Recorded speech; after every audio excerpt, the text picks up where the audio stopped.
Uh, Good evening. Good evening. My name is Karen Ferreira-Meyers, and it's my honor and pleasure to be here with you today. Unfortunately, not in person, but this way, a Zoom recording is definitely a nice way to connect. And I'm going to share my screen immediately so that we can get going, because I might have some interruptions with connectivity here today. So the title of my paper today is Enhancing Student Learning Outcomes in Social Studies Through a Virtual Reality Model. My name is Karen Ferreira-Meyers. I am an associate professor at the Institute of Distance Education of the University of Eswatini in the Kingdom of Eswatini, which is a small country sandwiched between South Africa and Mozambique, so in Southern Africa. I'm also a research fellow of the University of the Free State in South Africa. So it's my pleasure to be here with you at this international conference on virtual reality, which is taking place on the 15th and the 16th of November. Now, let me delve immediately in what I will be talking about today. I'll be introducing the topic, of course, taking you through some literature review. We will have a look at the methodology and the virtual reality social studies model. Then I will briefly talk about some of the results that will be accompanied by a discussion before going into a conclusion. Of course, I cannot end my talk without talking about some of the limitations and giving some recommendations. And then I will also share some references. Now, what I'm presenting today is based on collaborative research undertaken with colleagues from Indonesia, from different universities in Indonesia. The names of the colleagues are Desi Safitri, Sujarwo, Arita Marini, Azmi Fitricia, Sudarmiani, and Sugeng Widodo. So that will now take me into the introduction. Now we know that virtual reality is becoming more and more an approach in teaching and learning, an innovative approach for creating immersive educational experiences. But we also know that research on the impact in particular contexts and in particular subject matters like social studies is still quite limited. So our study investigated the effectiveness of using virtual reality-based learning in social studies classes for junior high school students in Indonesia. So we developed a virtual reality-based social studies learning model and then experimentally tested its influence on learning outcomes. So there were 160 grade 7 students who engaged with this virtual reality learning module. And that was on a variety of topics such as family, community, but also geography and economics. So we used pre-test and post-test assessments to measure changes in academic performance, and the outcome, the results of the study showed statistically significant improvement in the learning outcomes after implementing the virtual reality model. So that was quite nice, of course, to see that there was a positive relationship between using the virtual reality activities and student performance. Now, when we look at literature, broadly, we can identify these four big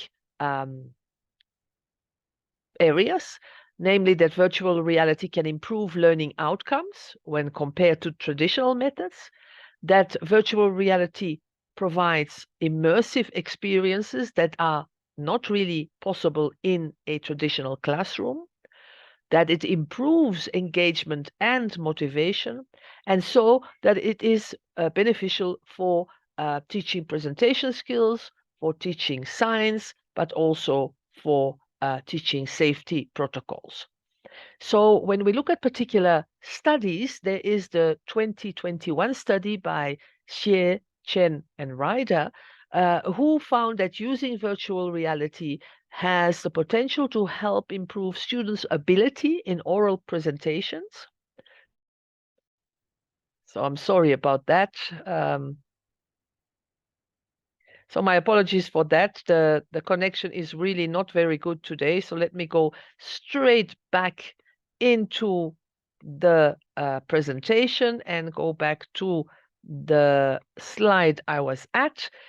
So I was saying, Xie, Chen, and Ryder noted in their study that virtual reality can help improve students' ability in oral presentations, and those who use virtual reality obtained higher scores than those who were not using it, because the tools can facilitate preparation and encourage active learning. So also oral proficiency can improve, so the oral presentations, the oral proficiency, and virtual reality can overcome the challenges by providing a controlled and interactive environment, also by providing visual and audio feedback and allowing the users to move in space like in the real world. So virtual reality then becomes a practical alternative, as Devin, Bryant, and Brock discovered in 2020. Other studies are also important. For example, the 2020 study by McGovern, Moreira, and Luna Nevares showed that virtual reality can improve the quality of the classroom learning experience. And that is to do with communication skills. Virtual reality allows students to assess their presentation skills, but also practice improving these skills and gaining more confidence. And we know how in communication, confidence is really key. But also on the writing side, students' written performance can be improved through the use of VR, virtual reality. And that was Huang, and Chang in 2020 who noted this after undertaking a lengthy study. And we know that developing these skills is an essential and challenging teaching goal in all primary, but also secondary and high school environments. Now, what was our methodology? It was a quantitative experimental design method with a pre and a post test. We used questionnaires and interviews, and we applied a paired t-test and a Kolmogorov-Smirnov test. And let me just talk a little bit about those two tests. The paired t-test is, of course, a statistical method that we use to compare the means of two related groups. So pre and post test measurements from the same participants. And what it does is really determine whether there is a significant difference between the two sets of data. And if there is a significant difference, then the observed changes are most likely not due to random chance. Then we also applied the Kolmogorov-Smirnov test, which assesses the distribution of data to determine if it follows a normal distribution. So this test helps us ensure that the assumptions underlying parametric statistical tests, like the paired t-test, are met.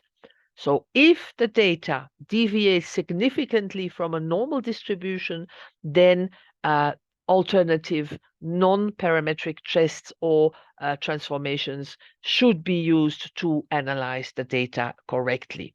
So this is why we use both tests.